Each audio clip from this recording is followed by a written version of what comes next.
Have you heard of the new addition to the Go for Donnie podcast? I haven't either, but it's called Switch to Channel 2. That is where Donnie will get to ask his guests some questions, so you, the listener, get to know them better. And remember, hashtag HTFU. All right, guys. Hey, welcome back to Switch to Channel 2, where Patrick is still with us. Patrick, thanks for staying with us. Appreciate it. My pleasure. So, Patrick, I came up with this idea for Switch to Channel 2 because, when we're on set, whenever you need to talk to someone, you always said, hey, let's switch to Channel 2. You'd reach it back, switch it to 2.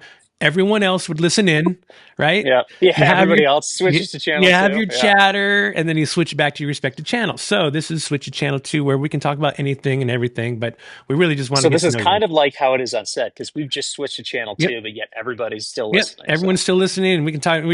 Hopefully, it's not about what you want to eat or bugging you for a call sheet or a schedule all the time to get a call sheet out. Something scandalous and exciting, dude. I swear, though, every time, like I said before, it seemed like I was thinking about it. There were a handful of times where I'd come up to you and the look on your face would be like, fuck, what now? Like, no. Like, what now? What's happening now? No. It seemed like I was a Grim Reaper with all the shitty news to bring you. So, so I asked all my guests, how did you get started in this industry? Because we all had a different path to get to where we are. Yeah, sure. So I got out of school, and my intention was I wanted to direct film. I want to be a writer director for film, and I wanted to do at the time, in the very early to late 90s, small budget action adventure films. I wanted to focus on that. That was I loved action adventure films, and I came out of a hardcore sort of theater study background. So I wanted to do story based, small budget action adventure films, and that was what I was excited about. Yeah, and I thought, okay, I'll be good at this. I'm passionate about it. I love the visuals, and that was what I want to do. And this was like 98, 99, and then I needed a job, so I got a job working at MTV. VH1, MTV, Viacom, basically in New York City. Yeah, so I was working in Times Square, and I was making clip shows as an AP. I'm in the business, and I'm doing it, and I'm still focused on trying to be a filmmaker. And then Survivor came out, and I was always I always wanted to sort of travel, and go challenging places. It was kind of built into me. And so Survivor came out, and I was like, this thing, you remember when it came out? It was it was incredible. What's happening? Yeah, what is this thing? And there was no reality TV. There was the genre didn't exist as a thing. And I just thought it was different and exotic and cool. And I'm like, I want to, that looks like a lot of fun. I want to make that show. And I moved out to LA, and in 6 months, I was on a plane to Kenya for season 3 of Survivor. That's fucking awesome. That is basically how my my independent action adventure film career sort of never started, and went the other way into what became reality TV. But at the time, it was not even a genre. It was just basically Survivor and Amazing Race and Big Brother. Yeah. And there was some Discovery was out there too, but that was still naturey.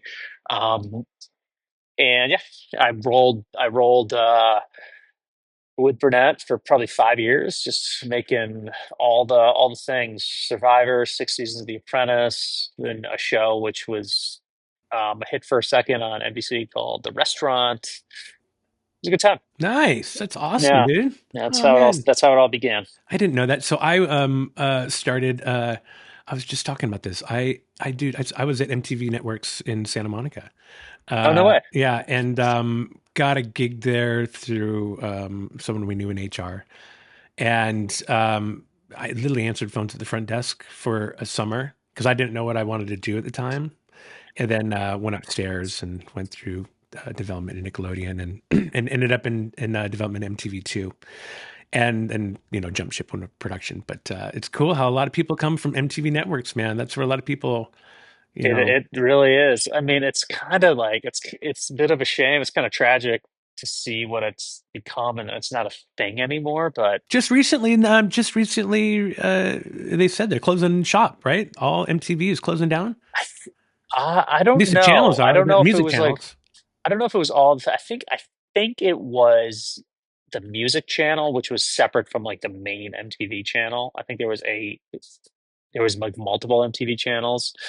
So like the ancillary channels are being shut down. The main channel is still going to be on air, probably continuing to play just like ridiculousness every time slot, which Yeah, is it's a little tragic kind of what it became, but it's a different business now, and but just what it was like so incredible for yeah, like our generation, yeah. in terms of like its place in pop culture at the time, but also if you were in the television business and you were young, it was a lot of fun. And look at the fingerprint of every MTV network alum and where they are today. Just about every Yeah, single network or streaming service has, a Brandon Reig or, Rod Asa or, whoever. Brian a lot of Graydon. people came Yeah. through there. Yeah, yeah, yeah. Yeah. So it was a cool time to come through there. And I mean, we had fun. It was a fun place. Like holiday party. Did you ever go to the Christmas party there in New York? Because that was cray cray. Yeah, I did go to the one See, you Christmas can't even party in New remember York. it. So you're like, oh, Yeah. how I mean, those New York vague days are hazy. memory, They like are very they are hazy. hazy, but it was fun though. And so that just brings us to the industry today and what's happening. You're a showrunner, you're an executive producer, you're a creative type. Um, I mean, what are you seeing? Because I mean, we talked about this briefly about where it started probably and where we are today. But what do you think's happening and where it's going? And I am not an expert, but I mean, it is just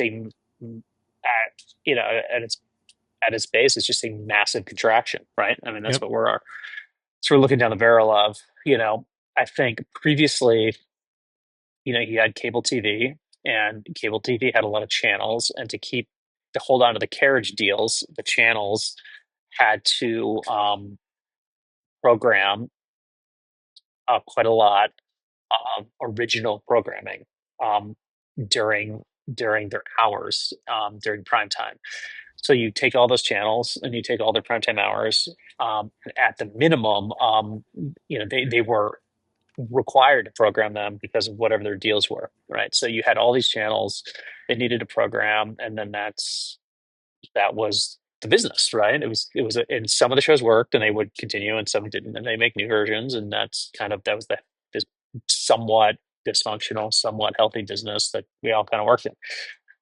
Then streaming started to kick off, and then there was this hot minute where like streaming was in growth mode, right? Where it was, cash flow negative and like just like crazy. generating a ton of content to capture um, customers, as any business does when it's in growth mode. And that generated a lot more content being produced, like on top of the cable business, right? And then the cable business was declining, is sort of steadily, but everybody was kind of like, no, no, no, no, like Yeah, ignoring yeah, that, ignored. right? Yeah. For a while. Remember that for a while. So probably started in like the mid teens, right? So Hmm.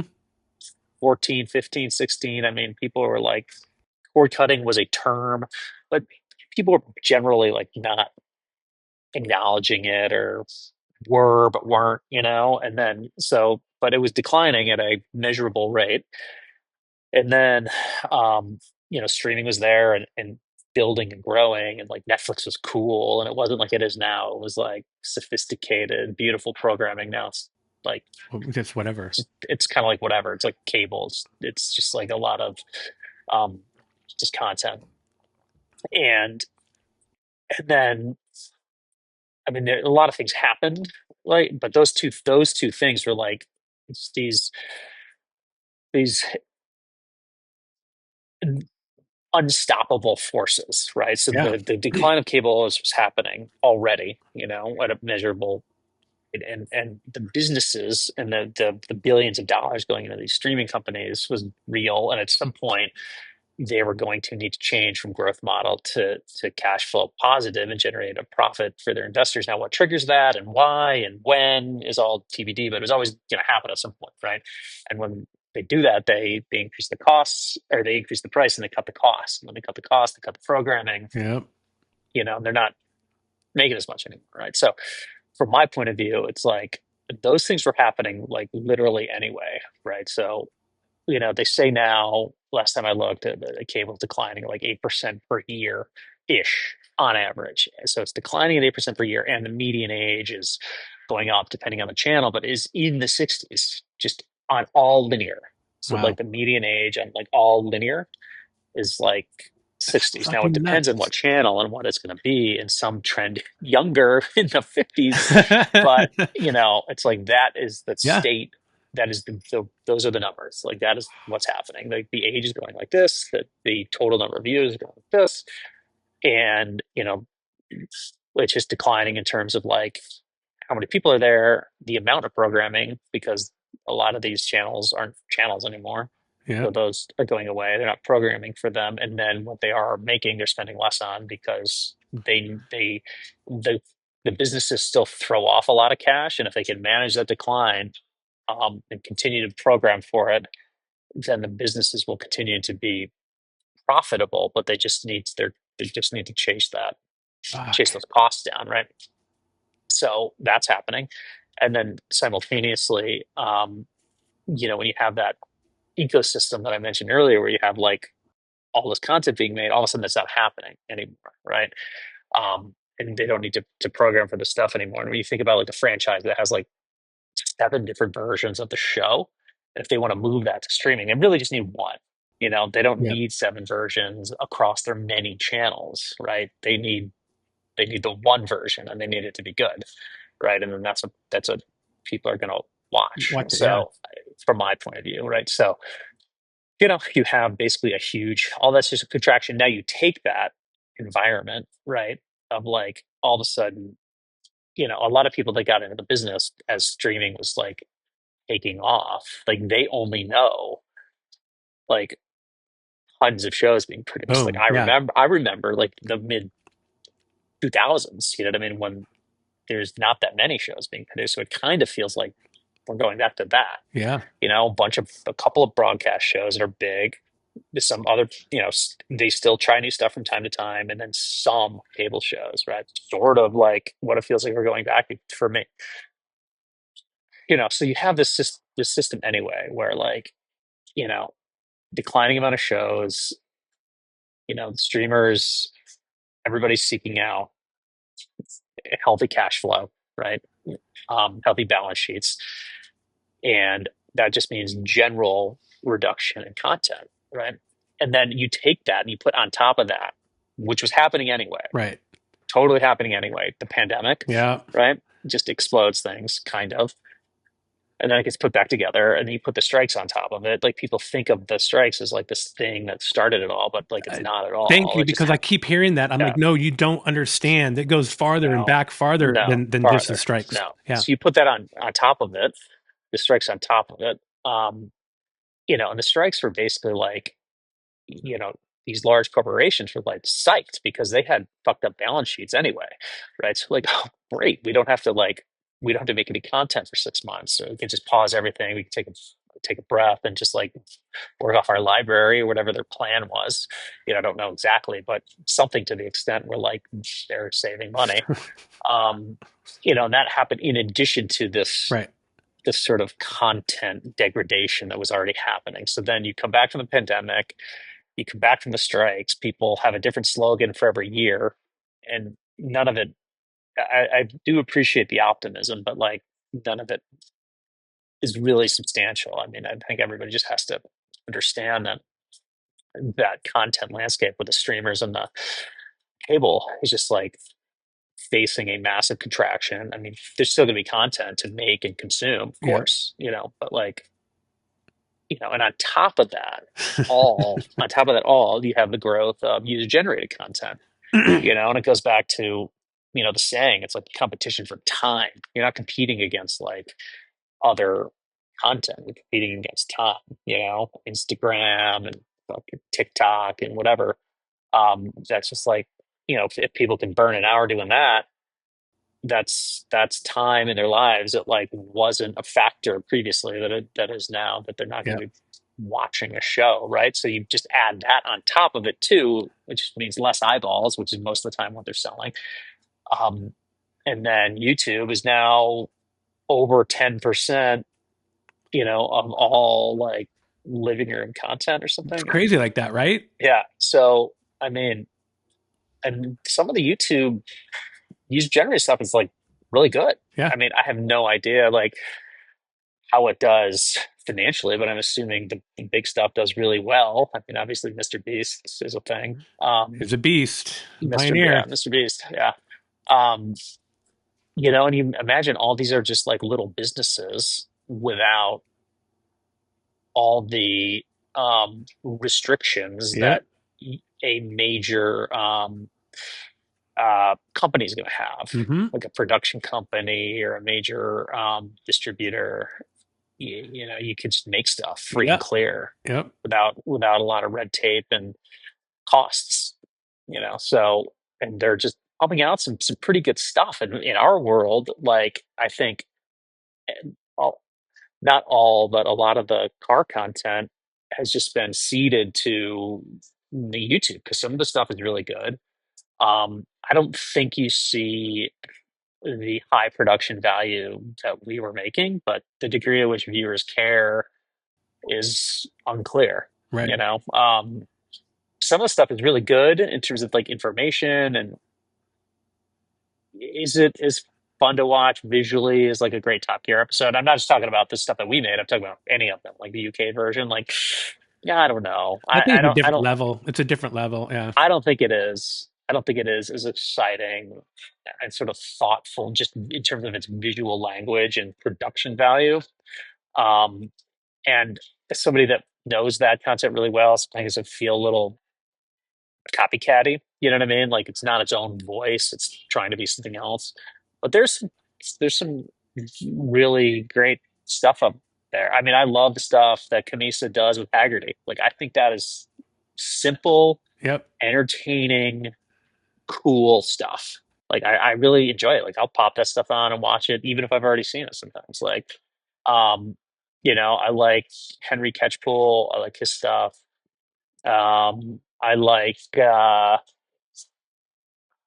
guys out of Canada. I forget their one.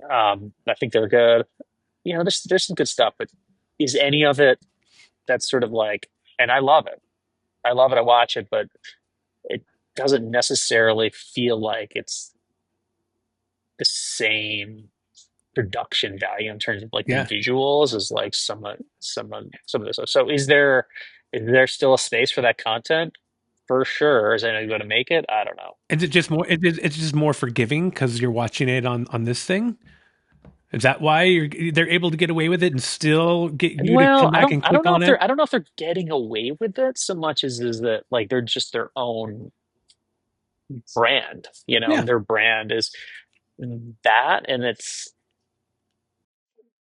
it's just unclear. It's because it's a different landscape now. Like that, it's not like a Top Gear from back in the day was ever competing with that because that wasn't a thing. And then. As the landscape changed and those shows kind of went away, maybe they started to go away and this other programming on YouTube like filled the gap. Yeah. Or maybe both. Yeah, I don't know. But I don't know. The landscape has changed. The whole business is facing a huge contraction. They'll keep making content. There's just a lot less of it. And the degree to which I think people can have a career in it is questionable. Yeah. So I think you're finding a lot of people shifting to other things where their skill set is useful. And I think that's really healthy, and it's not an experience that's exclusive to TV people. I think a lot of businesses, a lot of sectors have faced that. So Yeah, no, I tell people, I mean, some ask, they're young, they're like, I want to get into this. You're like, oh man, I'm like, I don't know. It's like the whole Hollywood, reality TV shit, all that maybe is their route. Maybe the user generated content or like YouTube video or something might be. But I just try to tell them like, it's just not the same. It wasn't the same. I mean, it's not. I mean, we used to be able to work, throughout the year, from yeah, project to project to project. And now it's, they're just few and no, far it's not the between. same. And it's almost like, I don't want to say anything controversial, but you could almost, some people might make an argument that there is no Hollywood anymore. Yeah, no. It is certainly a place that exists, and there are studios, and they do make some things there, but they don't make everything there or even most things there. Yeah. So it's like the culture, the employees, the that kind of specialness of working in the industry in Hollywood, which used to be very cool and a thing that you shared with people that you didn't know. It just doesn't seem to exist anymore, as far as I can tell. And it's just the nature of a smaller world, right? It's much easier to make things other places, and it's also a lot cheaper, Yep. and they are businesses, right? They want So, their money. They want their tax breaks. yeah, I mean, it's like, and it's hard to criticize that because No. it's a business, and they don't have any obligation to keep that alive, but 40%. If you're getting a 40% tax break somewhere, right? That's fucking huge. Even 35, huge. I mean, God, but 40%, I mean, yeah, you're going to go. Yeah, you're going to hire locally. You're going to make it work, and you're going to save money. You're going to more money. I mean, it's just, man, it's economics, damn it. Like Jersey. Jersey is like I want to say the only state that's not in the red or in the negative for production this last quarter. They're like up to like 130% or something. So apparently Jersey's the place to go to work.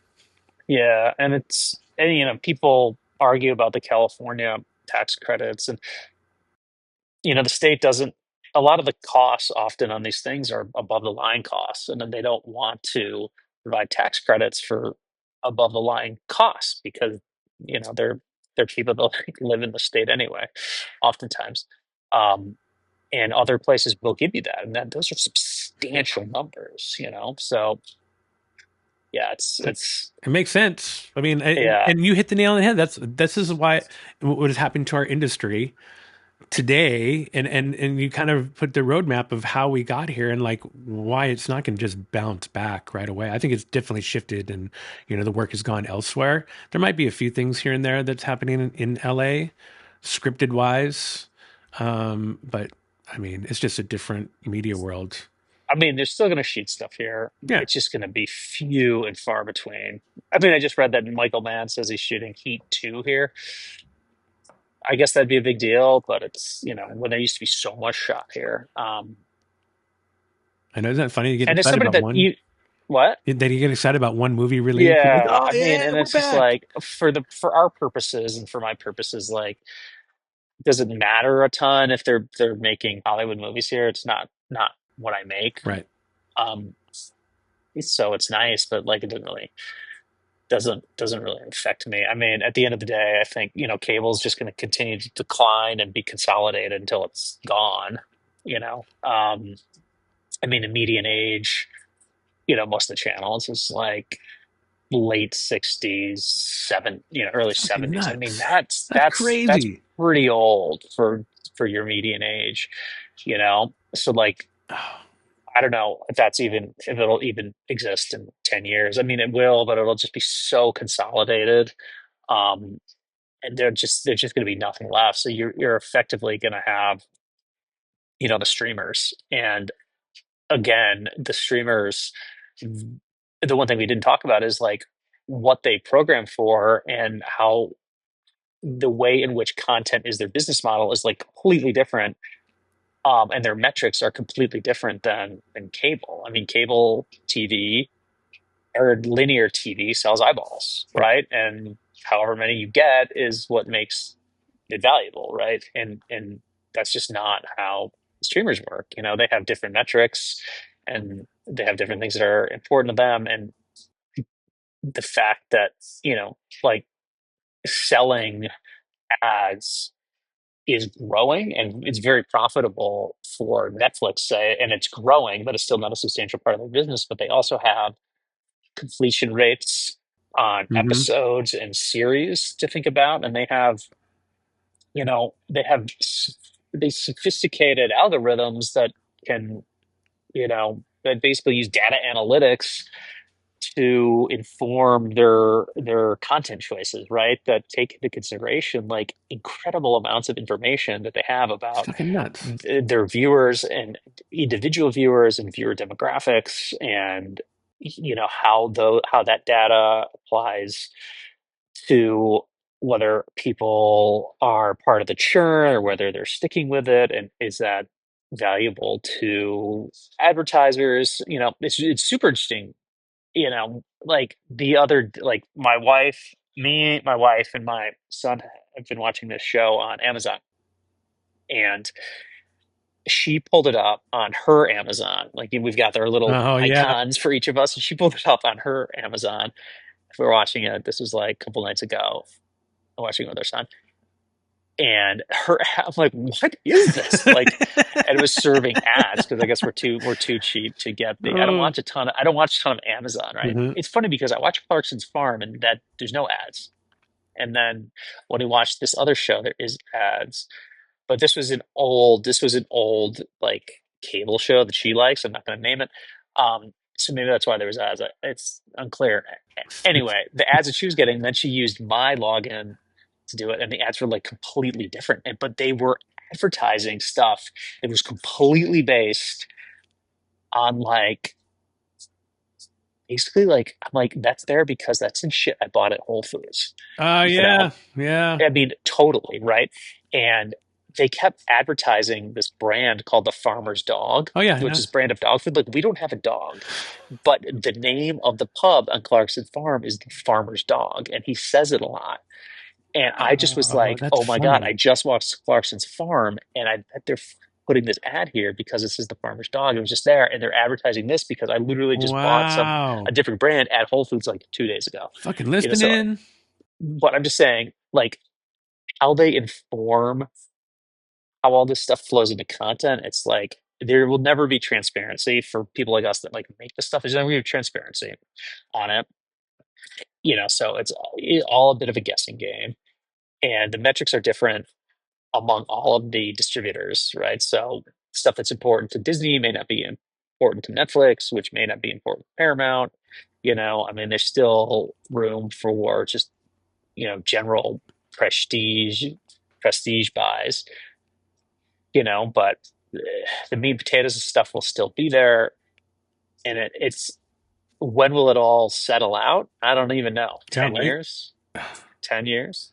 I mean, 10 years, things are just going to change so quick too. I mean, with AI and I don't know, you just look back even 20 years of where we've come, you know, or even 10 years, just like, fuck, man. I was talking about Yeah. even having social media when we were filming a bulk of Top Gear. And we were talking about how that wouldn't have been good. Like having, Yeah. I have Instagram now. I did not even have Instagram when we were making Top Gear. It's crazy. yeah, right. I mean, it's such a good tool as well. It's really good for, I don't know, getting work and getting the word out there, but it can nip you in the butt too, and I'm glad it didn't. All right, I got a couple of fun questions here before Yeah, hit me up. before I let you go. So, first one, what's the most outrageous thing that you've ever had to source or build for a show, and did it actually work once the cameras rolled? I mean, it feels like we had to source some fucking some shit on renovations, like Donnie, last minute. I'm filtering my stories for legal reasons. I'm like, Oh, I you know. know, Yeah, right. so I think there's some really good stories in here that I You're would like, love oh, I to can't say that. share in person, but That maybe was not on a movie podcast. magic. Movie magic, craziest stuff that we ever had to source that worked. Yeah. I mean, there were so many times Okay. we had cars Okay. break down the night before and you had to find it overnight. Oh, dude, I'll tell you a Top Gear story. So we had a Camaro. What was it? The Camaro. Were you in Vegas with us when we had the Camaro Z28 No. 1LT or whatever it was? And we were halfway through the shoot and it was crashed off camera. And it wasn't me. It was It wasn't me. that's true. It was crashed off camera. And poor David Silverman, Sylvie. who is And you just know what? I said an animal. I mean, an animal. He sourced. He sourced. He, never say die. We had to shoot the next day with it, right? And you have to balance like, okay, are we going to try to explain this creatively why the car's not here? Because it all happened off camera and continue the shoot. Are we going to postpone the shoot, which is going to be very expensive, right? Or can we find one in the right color that will look identical with the same trim and everything? So he worked all night and into the morning and found one like right before we were supposed to shoot, and it didn't have the correct wheels because ours had these special wheels, and one of the wheels or one of the wheels had been damaged in the crash, so it couldn't be used. So we had to take this Camaro that he sourced, and we had to swap two of the wheels on the same side. oh my God. Right. One side. And I think we had a track day that day in Vegas, and we had to shoot it only from that side I because love it. we had the correct car and the correct color, and we could only swap two of the wheels. And now, so that was it worked editorially, and because he was going around a track, so we just had to like be very focused and trim out anytime you saw the other side with the wheels, right? So that was, you know, at the time an emergency. Now it sounds funny and ridiculous, and kind of just classic Top Gear, but like, at the time was, it felt very real, felt like an emergency, and it the plan, the plan worked. Um, God, what else? Like, Wait, there's just Sylvie sourced. We had a 300Z, a yellow 300Z that we were up in northern Michigan or northern Minnesota, and this thing took a dump, and we had to source that, and I think even like a Ford Explorer too, but I know for sure the yellow. I'm sorry, it wasn't yellow. It had to be yellow. Got it overnight. Had to paint it overnight. Like literally did all this shit and got it in scene for the next day filming. Like he's oh good. my God. Yeah. So okay, I get another story. So another Top Gear story. So we did this episode, and it had to do with like cars from their past, the host, and Tanner, I think, got driven around in like a, a Datsun 240, and we bought one off Craigslist Of course. that had a V8 swap. What? Yeah, and it ran when we bought it, and then it was driven to set and died on the way there. We were all set up to shoot in Culver City, up on the hill overlooking LA, and the intro to the episode. And we didn't have time to fix it. What are we going to do? What are we going to do? So we set up the shoot. Like the guys were late for Tanner, and we dragged this Datsun up to the top of the hill. And I think I have video of it too and photos. And we put Tanner in it, and we ran and pushed it. So he came down the guys were there at this overlook, and he came down from the top,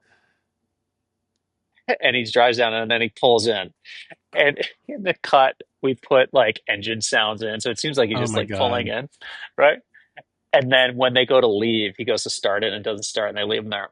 And I didn't know if it was going to really work and flow when we did it, but we cut it into the show, and it worked That's great. awesome. It was a good bit, and then we actually had to call Dennis. Oh, Dennis. He builds The the cars for fabricator. Fast and the Furious, and he was you should have him on. He'd be fantastic. God, what a good guy. And then, so we had, obviously we were an on-call scenario at all times, Top Gear. So we took that car and we dragged it out of there. And then we did another V8 engine swap. I think we tried to put in, just a crate engine, I think, an LS. And I think it worked briefly, and then it was a mess. That episode was really hard. Yeah, so that we did that, and it worked. That was pretty interesting.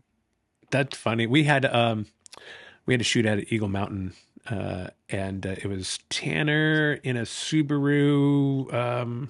I forget, whatever, little blue Subaru 4-door, and then he was racing this guy that had this Honda 500. He was really good.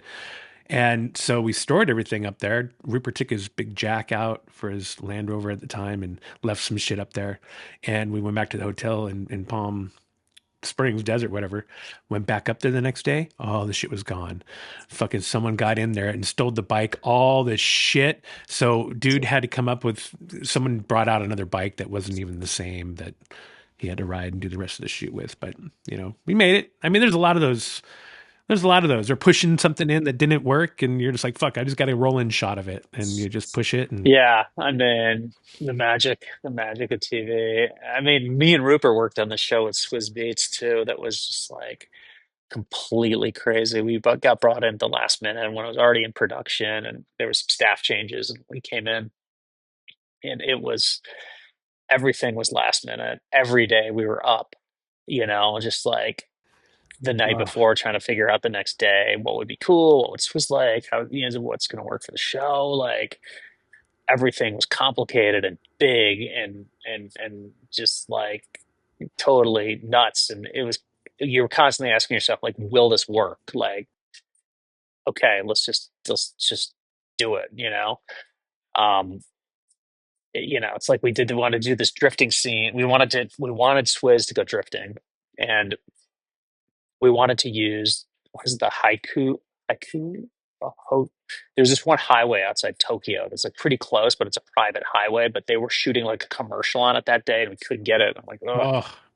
And then we decided we were going to go to this drifting circuit, these toge, which is like these winding streets like through the woods, but it was 3 hours outside Tokyo, so we had to like source like a Sprinter van. We had to like convince everybody that like we need to get Swizz into this van to ride for 3 hours right outside Tokyo. And it was like, I'm like, there's no other way. Like, this is it. Like, it will be worth it. We had to convince everybody that like it would be worth it.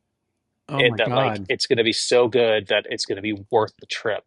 Swizz is a huge star, right? We're going to put the poor guy in a Sprinter for like 3 hours, right? So we get him out there, and we had like professional, drifter and cars, and it was like, it was cool. And then, dude, we got him in the car, and it's just like this winding single track of pavement. No. Like, it just winds through the woods. And it was insane and perfect. Oh, and really? Like and he was like, he's like still telling stories about it, I'm sure. Like, I mean, we had him like going sideways, with he's not driving obviously, but like sideways, like tandem drifting through these woods. And it was by far the best sequence of like the whole series. It was incredible, but it came right down to the wire. It like almost didn't happen, it ended up being the best thing that we shot. Sometimes it happens like that, the last minute shit where you got to change it up, or but it's good to hear that he was cool and he decided to ride the 3 hours. And that just he was great. That reminded me of a quick story with Anil Kapoor. Anil Kapoor is supposed to get from Delhi down to Rajasthan. We set up a helicopter for him to fly from there. He decides he doesn't want to fly. He would rather take a car. So he gets a car. We get a car for him. He gets in the car and he tells the driver, "Move over. I'll drive." And he let the guy sit in the and Neil drove from Delhi down to Rajasthan to Khasrali Castle.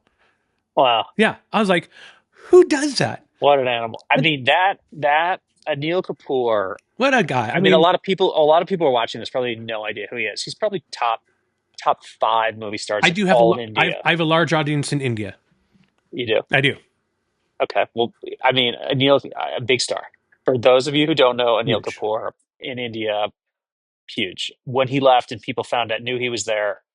I think when we had to get him to the helicopter to get out of there, I believe there's 10,000 people that showed up. It was nuts. I got video of Um, that. totally insane. But what what a good dude. I Yeah. mean, I just I've been lucky enough to work with a lot of celebrities, and they've all been great. They've all been great. But Anil was just such a pro, Hmm. like such a gentleman, just a great person, and showed up to do the show. And when he was there on set, it was just like ready to go. And Like his whatever needed to happen happened. and the management team that he had there was amazing. They were so cool Total and down to pros. earth. Like Yeah, I whatever you mean, know. total pro. I mean, I can't say enough good things about the team and him. I mean, it was just a great experience. Yeah. Yeah, he was fantastic. Big fan for life. Oh Yeah. man, that was another And fun that story. shoot almost, that whole India thing almost, I mean, everything just came down to the wire on that one. Well, I think we had issues Yeah. with getting turnarounds for our passports because you have to send them to the Yeah. consulate. You have to get visas to go. It's a whole thing. So you can't just decide to buy a plane ticket and fly to India. It's a whole ordeal. But we got there. It was amazing. All right, I got one more question for you. You've done plenty of international shoots. Yeah. Which country tested your patience the most, but gave you the best story to tell later? Oh man. That's so hard. I love them all. Every place I've gone, I love. Yeah, Just it's hard trying to, not to not like it's places that you've been. I mean, I haven't been anywhere that I don't love that I've gone to or challenging. the places I would say generally the places that I think test as production people. I think the again, this is a total cop out answer, complete cop out answer. But the places that test your patience the most for me are the places where you have to manage cultural differences Yeah. in terms of urgency, Yes. right? Yep. Because in this business, um, the call sheets are sometimes to the minute, and you have time as a limited resource, and you're trying to get the most out of that time, to make the show as good as you can, right? And the more effective you are at managing your day and how to get the highest quality content, the most of it out of that day, that obviously affects your capital the most, and can have a pretty dramatic effect on the quality of the show. Yeah. And is you carry that stress around. That's the most stressful part of the job, probably. And when you're places that can be very beautiful with incredible, you know, culture in them, but when the that sort of work culture and society culture isn't one that necessarily lends itself to um, urgency regarding the day, even if the content is incredible and the location is beautiful and the people are amazing, like that can really test your patience. Because I think internally there's an acknowledgement that it's not America Yep. or even really Western. That's a very like Western America way to like very US, honestly, like a very US way to like think about it, right? It's like everything's like, we gotta go now, we gotta do this, do that, I'm gonna move over here, and like, why aren't you going faster? Yeah. You're driven. Yeah. Yeah, you're just driven. And when you're not, when you're working with people that don't have that mindset, that can be challenging to manage internally.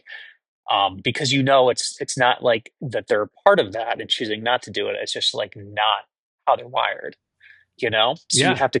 you kind of have to manage your own expectations and your own assumptions about this sort of like importance and production identity and like these things if you want to be thoughtful about it, right? Yeah. So I would say those type of places have been the most challenging for sure. Mine falls in line with you. I hate being driven around.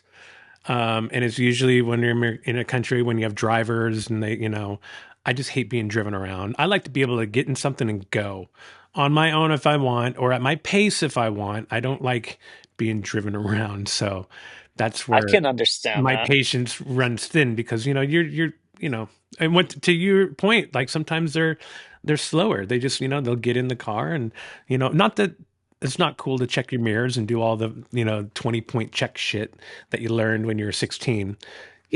There's a little bit of a sense of urgency when you're trying to do something. So, but I want to give you props though, because I've worked with, and I've talked about this. I've talked about the path that production people have and the different ways you can go. And I talk about showrunners that I've worked with. And you are one of the top showrunners I've worked with, and I'm going to tell you why. Because Thanks, man. you're great to collaborate with because you understand the production side of the world. So you're very creative, but you understand what it takes to get that done. So you never ask for like these unreal expectations.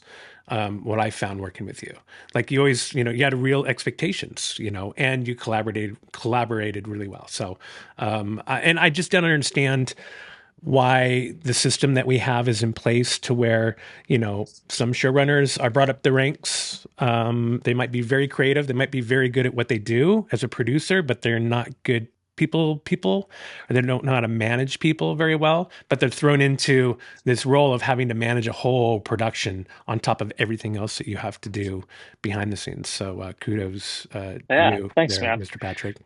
I think like one of the things that's interesting about like the entertainment business and TV is we're so in movies, it's just so project by project that I think people can be left with this idea that like it's like the project supersedes everything else. But for like a lot of people, they don't. Most of the people on any project don't like live and breathe it the way that you do as like a showrunner or director or something like. And they're not necessarily tied to a success the way that you are either. But for a lot of people, it's just like that's their job, and you want at least you learn, or at least I learned that like you want to be thoughtful and respectful about like this is people's like day-to-day job, and you want to make it a good experience and at least livable. Well, at least on my shows, at least I do for everybody. You want it to be a livable experience that is part of their life that they're gonna, even if it's hard work, even if it's 120 and you're in the desert, like you still want to, make it so it's gonna be fun and interesting and not like unnecessarily unpleasant. Yeah, it's right? good And energy too. yeah, you want to be like good energy. Like Truck Night was a really hard show physically. It's just training, but I think we did a great job. Not just me, but like everybody did a great job of giving it its own identity and respectfulness for the crew by trying to make it as comfortable as possible and trying to be thoughtful about the days and turnarounds and all that stuff so that like people could live a normal life as to the extent that that was possible there and be excited to be part of the show. Yeah. And trying to apply that to like all the shows. It's always harder in season ones because they're total chaos and like you're figuring it all out together. But I think it's important to make that criteria part of the thought process, along with obviously like trying to make the best show possible and come in on budget or at least close to it. It's always a challenge, right? Yeah. Oh man. Well, dude, I can't thank you enough for coming on and having a little chatter here on Switch to Channel 2. Yeah, this is really great, man. It's really great. Everybody, please, like I said earlier, you can come to my website, gofordonny.com, where you can check out some swag, check out my blogs, any of these That's good videos. swag. Thanks, Good man. swag. Go for Donny. Oh, you got a sweatshirt too. Oh yeah, I got it all. And this is also a video podcast on my YouTube channel at Go for Donny. It's called Switch to Channel 2. You can also check out Go for Donny. It's there at my YouTube channel. And you can check out all my social media channels. I have TikTok, Facebook, Twitter, Instagram. I got all of those. It's at. So are people going to see the green screen behind you, or are they? Nay, they will not see the green screen. They see a beautiful shot. What's behind me? The shot that is up right now. Did it just give it away? I didn't just. No, that's right. The shot is up right now, so everyone knows it's captured by Mike Schneier, and it's a shot of the infield. It's me with my old tack vest on one side, and in the background is a Suburban, and Beardy Jeremy is riding on the runner, and there's I think Gary Schaefer is like kind of next to me as well. It's a nice black and white shot in the infield of the North Carolina dirt track. That was right after I get to drift that 35-foot motorhome around a dirt track, which oh, incredible stupidity. So yeah, that's what everyone sees there. So yeah. But dude, thanks for coming on, man. I really appreciate your time, and stay there. We're going to talk as soon as we snap out of this. And thanks for having me. Let's get back to our channel, dude, because they keep calling me to get back. Later, man. Production for Donny. Go for Donny. Locations for Donny. Go for Donny. Habitat for Donny. Go for Donny. Hey, Donny, what the hell are they doing?